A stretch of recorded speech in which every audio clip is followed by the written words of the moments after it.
Assalamualaikum dan salam sejahtera. So, pada kali ini kami ingin memberitahu bahawa cukup banyak ada memberi perkhidmatan untuk membuat sebuah website menggunakan Canva. So, kenapa anda ada website? Supaya anda nampak lebih profesional, tidak perlu nak WhatsApp panjang-panjang dan semua dan terkini semua business owner harus mempunyai website, okey? Dan juga buktikan anda bukan scammer lah. Alright.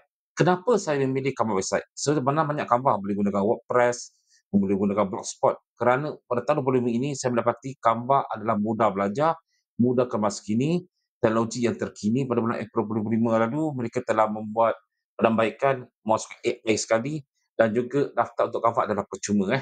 So, apa yang kami berikan untuk anda di sini? So, kami berikan banyak contoh untuk Canva website yang kami buatkan. So, pada hari ini saya ingin menerangkan bagaimana untuk membuat sebuah Canva website ala-ala e-commerce untuk fashion. Okey, jom kita klik di sini. Alright. So di sini adalah sampel sebuah orang kata pelanggan lah yang telah minta kami membuat sebuah fashion house di mana ni baju-baju kurung dia. Ni adalah sampel lah. So dan juga jenis apa yang boleh anda buat di sini lah. So anda boleh masukkan anda punya baju di sini dan kemudian jika orang hendak membeli sama ada membeli di marketplace ke, membuat pembayaran dengan Toyobe ke atau WhatsApp boleh lakukan di sini. Okey, sebagai contoh di sini saya menunjukkan di mana kita nak beli baju kurung ni lah. Kita klik, dia akan pergi ke pages yang lain lah. Ini kelebihan Canva pada 25, dia boleh pergi ke pages yang lain. Ini adalah dibagi sebagai homepage anda lah. Okey, dan jika anda nak beli, dia klik, dia ke bawah dan ke sini. Anda boleh buat sedemikian jugalah, di mana pecahkan pada jenis warna dan kemudian mereka akan pilih mana nak dan mereka akan ni size dia dan mereka boleh buat payment di sini. So scan, buat payment dan WhatsApp ke dalam orang inilah. Kita buat klik di sini link untuk WhatsApp dan kita minta screenshot pembayaran, screenshot baju pilihan, nyatakan saja di WhatsApp dan alamat pengiriman. So ini adalah satu cara untuk anda membuat jualan di Canva untuk fashion melalui WhatsApp. Okey, ini salah satu cara yang dibenarkan. Tetapi jika anda gunakan gateway payment, tidak ada masalah. Di mana anda boleh klik di sini juga, saya tunjukkan contoh. Di gateway payment di sini dan anda hanya boleh pilih size sajalah. Size ada masalah di sini kan. So anda pergi di sini, gateway payment ni telah terwujud satu area untuk nyatakan saiz baju. So anda minta mereka nyatakan saiz baju di sini, saya tulis sini. Saiz baju sudah dipilih sebagai baran.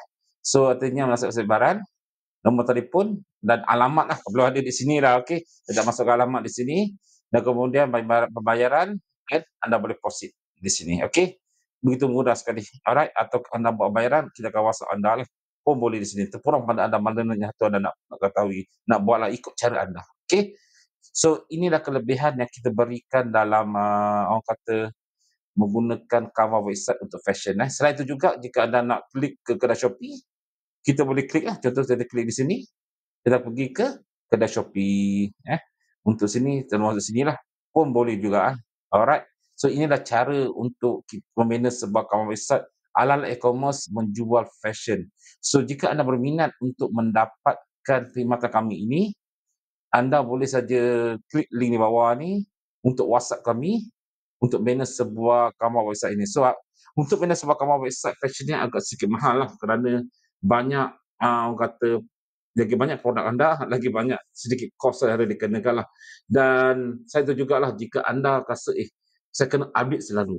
So anda boleh mendapatkan kami punya modul platform yang di mana kami berikan tunjuk ajak untuk anda membina sebuah website dipanggil Canva Website Pro. So apa ada link di bawah ni, terpulang pada anda. Sebenarnya anda hendak belajar sendiri, untuk saya belajar sendiri ada lagi bagus kerana untuk website fashion ni saya rasa bertukar-tukar betul. So lebih baik anda belajar. Senang untuk anda faham dan untuk anda ubah sesuai dengan masa-masa.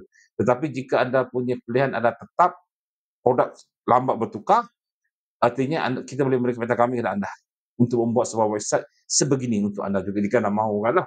Okey, so apa lagi? Jangan tunggu peluang ini kerana semua business owner haruslah mempunyai sebuah website sendiri. Nampak lebih lebih hadapan dalam bisnes ini. Okey, assalamualaikum warahmatullahi wabarakatuh.